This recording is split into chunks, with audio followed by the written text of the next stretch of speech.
microphone. So there are 7 steps for birthing your spiritual business. And the first one should be pretty obvious, but it may not be.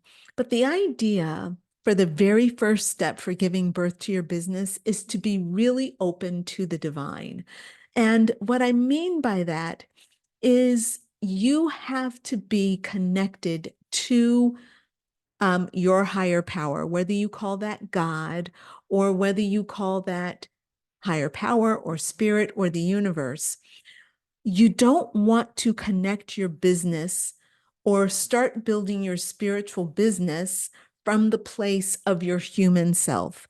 Even if you are going to be dealing with pain and shadow and, inner child work and doing all the darker, harder things, okay?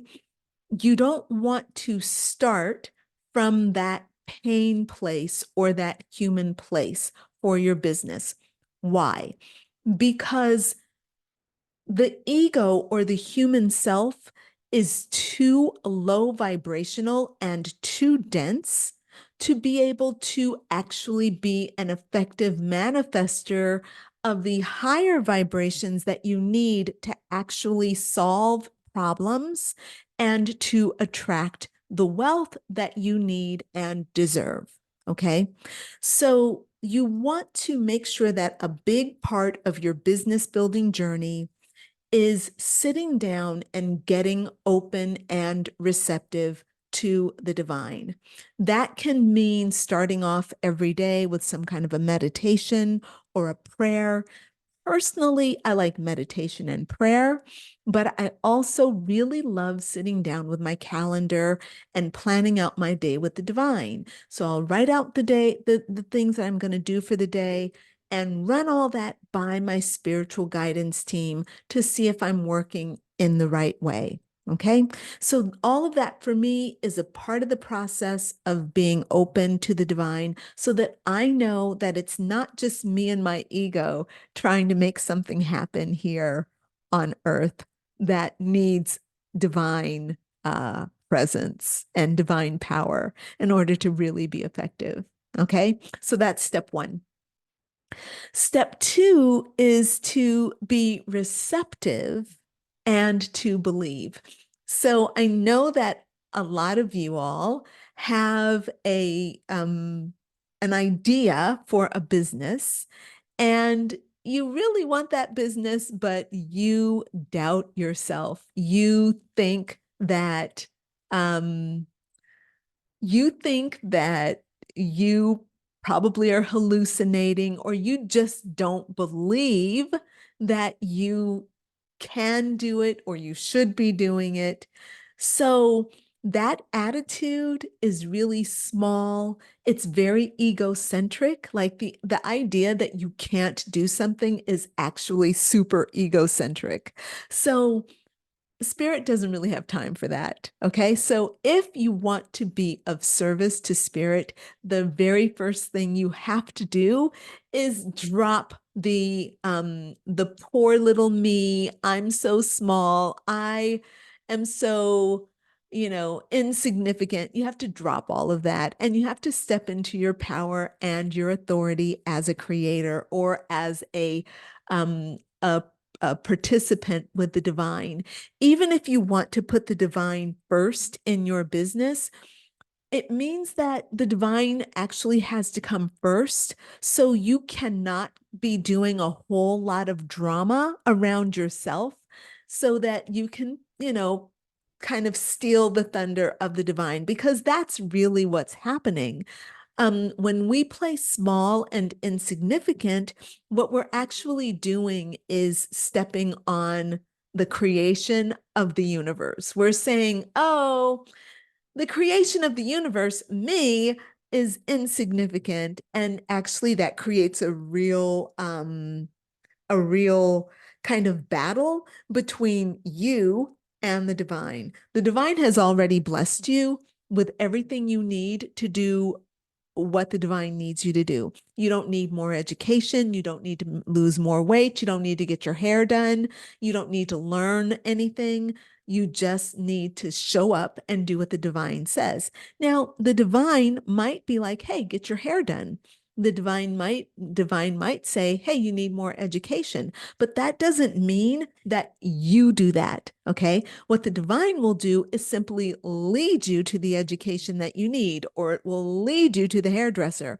It's not going to create a lot of drama and feelings of insignificance and a lot of analysis inside your head about, like, okay, you know, who am I to think that I should do this? Like, that's just all you, and that's not actually helping the divine. So, your job is to be receptive and to believe the divine when it talks to you. All right. So, when the divine says that it wants you to start a business, when it wants you to be a Reiki master, if it wants you to be a life coach, if it wants you to be a yogini, you just show up and you just do that. Okay. All right. So the next thing that you have to do, step number 3, is to say yes to the opportunity. And that yes must come in a few different ways. So you have to say yes to the opportunity with your heart, meaning you need to be like, yeah, I feel that. I really, really want it. Or, yes, you have to say yes to it in your feeling, like, yes, this is a yes for me. But you also need to think it. So if your heart is saying yes and your mind is like, yeah, no, I'm too small, I can't do this, that's not saying yes. Okay. You need to train your mind, because your mind is just untrained and undisciplined. If you're constantly saying no, or if you're feeling too small, or you're feeling not ready, it's not because you're not actually not ready. It's because you are just getting in your own way. And again, Spirit ain't got time for that. Spirit needs you to step up now. Spirit gave you the idea because now is the time, not later when your ego is like, okay, I'll be ready for this in the future. Answer the call now and actually watch your life explode with joy and creativity. And you'll see that it wasn't necessary for you and your ego to control it. You could just have surrendered to spirit and let it guide you. All right. So, step number 3 is to say yes to the opportunity with your heart, with your mind. And then the third way of saying yes is through your actions. So, you've got to take action in some kind of a way, even if it's just grabbing a pen and a sheet of paper and writing down that you are going to do this thing, or that you accept this invitation from the universe to create the thing that you want. You need to write it down or take some kind of an action on it. If it's about, like, the universe is inviting me to move to a new apartment, maybe the first thing you do is go online, look at local apartments, or look at an apartment in an area that you feel called to look in. Send a message and say, oh, this apartment looks great, I'd like to check it out. Okay. Or maybe go and visit it. Do something. If it's asking you, if Spirit is calling you to start a business, let's say that Spirit is calling me to start looking into passive income, right? So, because I want to have something that's going to help me um, um, leverage the work that I'm already doing, right? So if I want something to leverage that, and Spirit gives me the idea, hey, it's time for you to be leveraging the work that you're doing. It's time for you to start expanding. I'm not going to sit and think about it like, oh, I'm going to just retreat. What I'm going to do is be like, okay, well, what does that even mean? Spirit gave me a whole bunch of words that I don't understand. First thing I'm going to do is look up those words. One of the problems that we as spiritual people, particularly spiritual women, we tend to be very, very passive, or we do nothing, right? So what we want to be doing is being in our feminine, being in our creativity, but also taking action. Action doesn't have to be big, weird, like large, monumental steps. It can be small steps, but they need to be really steps that are on point. The universe is a little bit tired of us wasting a bunch of time, playing really small, retreating when the best leaders of us are really being called outward. All right. My groceries are being delivered. Uh-oh. Hold on just a second. Oops.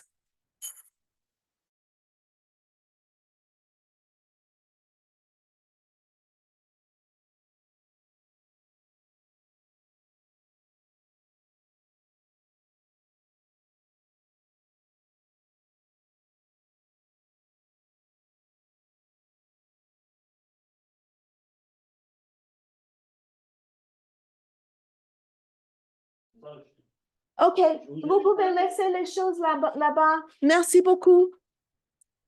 Right. So saying yes to the opportunity has to happen on 3 different levels, okay? So saying yes with your mind, saying yes with your body, with your action, and also saying yes with your heart, okay? Those are the things that are really most important. Step number 4 is making sure that you are laying out your plan for the next 40 weeks. So why do I say 40 weeks? Well, it's really important to understand that you need to have a 40-week plan. Why? Because it takes 40 weeks to birth a baby, and it takes 40 weeks to birth a business. My delivery man is mad at me because I'm ignoring him, but he needs to be ignored. He needs to just deliver the groceries. He's early. He's 15 minutes early. All right. And that's not my fault. Anyway, sorry, guys. Um, so right. 40 weeks is really an important step, y'all, because at 40 weeks, there is an alchemical process that happens in the physical body of the woman. Obviously, there's conception, and then there's the whole developmental thing that goes along with the forming of the baby, the growth of the baby inside the womb. That is super important. It's important to also understand that process is not just about the physicality of what's happening inside the woman. It's actually beyond the woman. It's actually beyond the baby. It's an energetic dance of the universe that is also taking place. The thing that's important to understand is that that is also happening for you and your business, okay? For you and your business. So, with your business, you have got to take that 40 weeks yourself and use it to create the birth of something. Now, it doesn't have to be that you're creating the perfect business in 40 weeks. But what you want to do is create a trajectory, or the first foundation. I think that's the important word here. Foundation for the 40 weeks. And that can look like different things for different people, depending on what your particular business is. However, I think the thing to remember is that over those 40 weeks, there is an opportunity for you to be in co-creative, conscious co-creation with the divine. So depending on what your business is, and I'm going to use a coaching business as an example. During the first 3 months, what I might want to be working on, and I'll say 12 weeks instead of 3 months, because we're going to do 40 weeks. So for the first 12 weeks, perhaps I want to be working on what it is I am actually trying to solve, right? So understanding my coaching business in terms of how I'm going to help people. I hope this is making sense. If it doesn't make sense, put a note in the comments. So the first 12 weeks are about what I'm hoping to help people solve in their lives. Okay. Now, the next set, let's see, 40 weeks divided by, let's say by 5. Let's see, that would be like 8. 40 divided by 5 is 8. So let's say that in the next, I'm going to keep track of the weeks here that I'm going.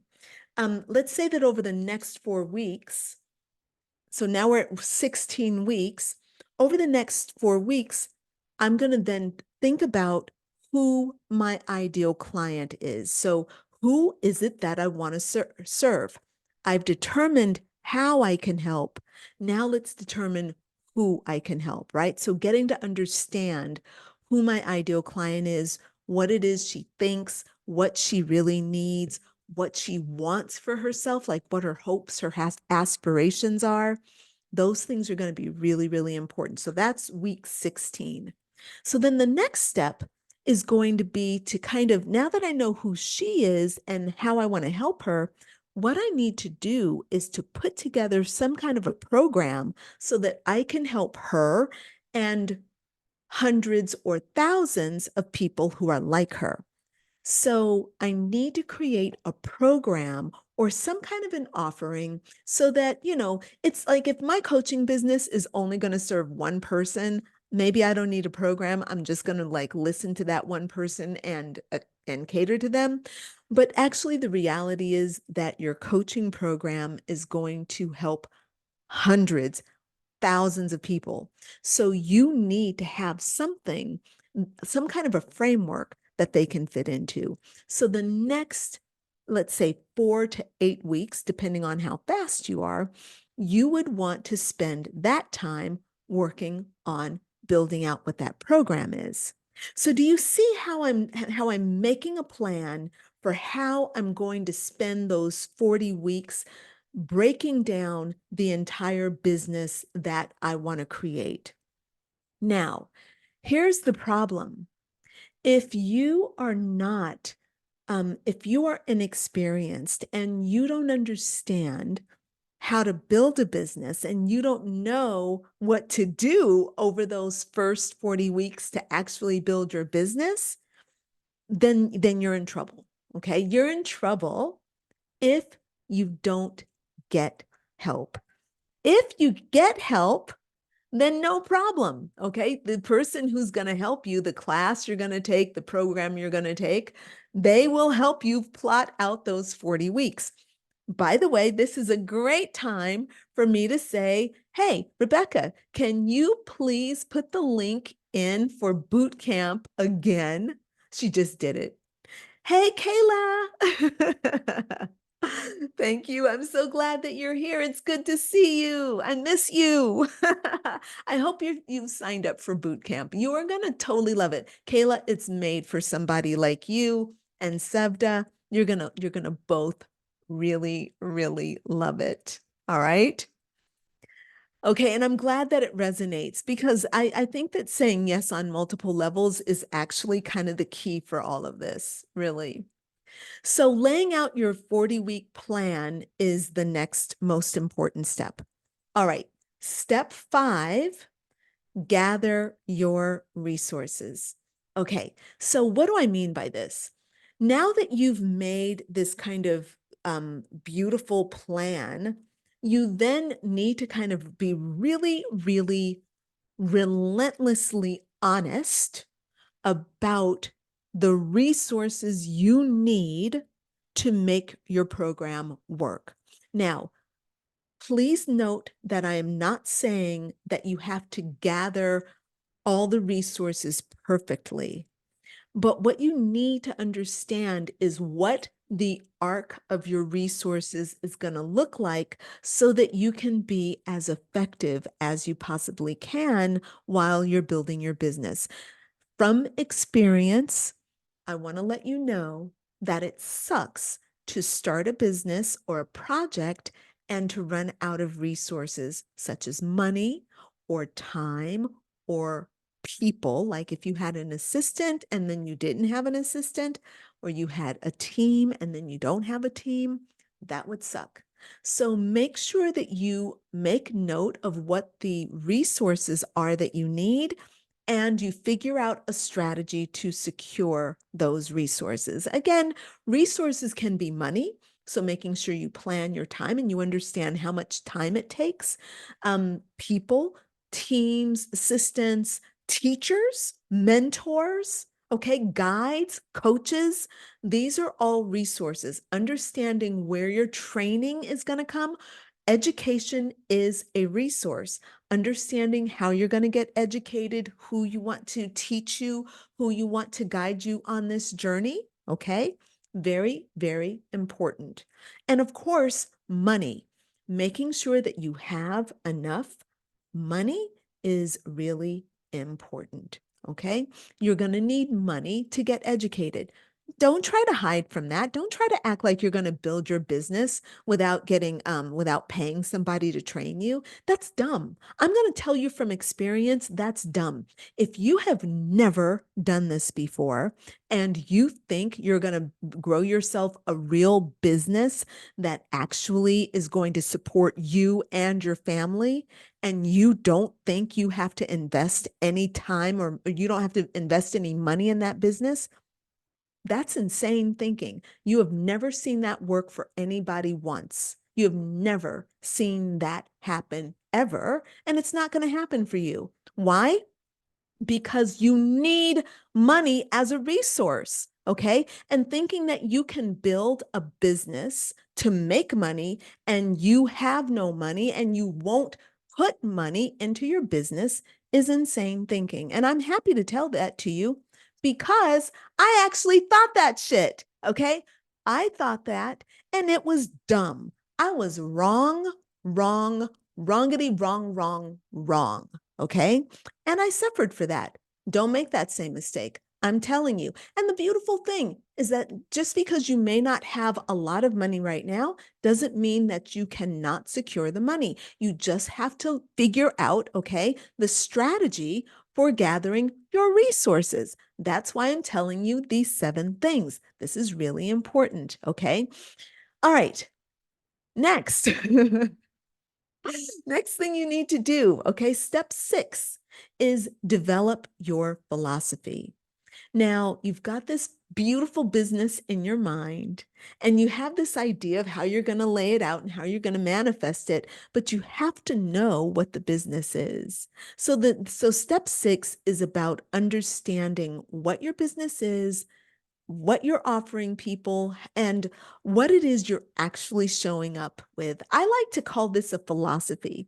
So, for example, my philosophy for Badass Butterfly is about transformation. It's about understanding that where you are right now is one level, and life is about up leveling. It's about transforming, breaking free from your old self and developing into your new self, living into that new self, and then shutting down that new self so that you can rise from the ashes into an even higher version of yourself. So my philosophy for my business and for my coaching, for my healing, is all about taking my clients to the next level. All of that is written in the hundreds of blog posts I've written and the dozens of ebooks that I've written and the bazillions of posts that I've written. Okay. My philosophy is all there. So you want to start getting really, really clear about your own philosophy. All right. Okay.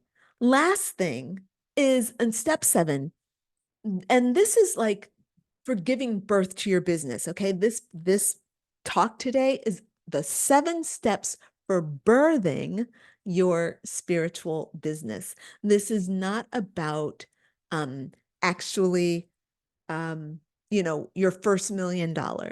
Okay. This is about just giving birth to your business, getting it started, right? So, step 7, the last step, is building your framework. So, that's where you kind of take everything that you've looked at, right? Your philosophy, your resources, and understanding exactly what it is that you bring to the table, and then writing it all out, putting it into an organized form, and realizing that actually the next thing is simply to launch. Okay. Once you've put everything into an organized format that you can talk about, that you can share, that people can start to understand, then you're ready to launch and your business is ready to be born. All right, so I'm going to come over here and check on the comments. And let's see. Sevda says, my philosophy is the internal journey to birth the soul business in divine love. That sounds great. That sounds like the beginning of a very powerful philosophy. Sevda, I cannot wait to see your first book. No, your second book, right? Because you've already written your first book, but I do believe that your philosophy has changed because you are now fully embodying your muse spirit. So now we need that book, right? So I look forward to reading that book. All right. Bless you, saying way you do. Thank you, darling. Love you too. Hey, glad to be here. I'm excited about boot camp. Yes, Kayla. Saying that all dimensions of self, yes, lead with creativity and bring inner child dream alive. Yeah, for sure. So, look, everyone, I want to thank you so much for joining me today. And I'm sorry that I had to deal with my grocery delivery happening in the middle of our live stream, but it only took less than a minute, even though I did make my grocery delivery guy angry. But you know what? We get irritated sometimes, Sometimes things don't always work out. We just have to just go with the flow, man. All right. Thanks so much for joining, guys. I look forward to seeing you at boot camp. All right. If you haven't signed up, please sign up now. And yeah, I will see you on Friday when it begins. All right. Okay, everybody. Bye for now. Bye.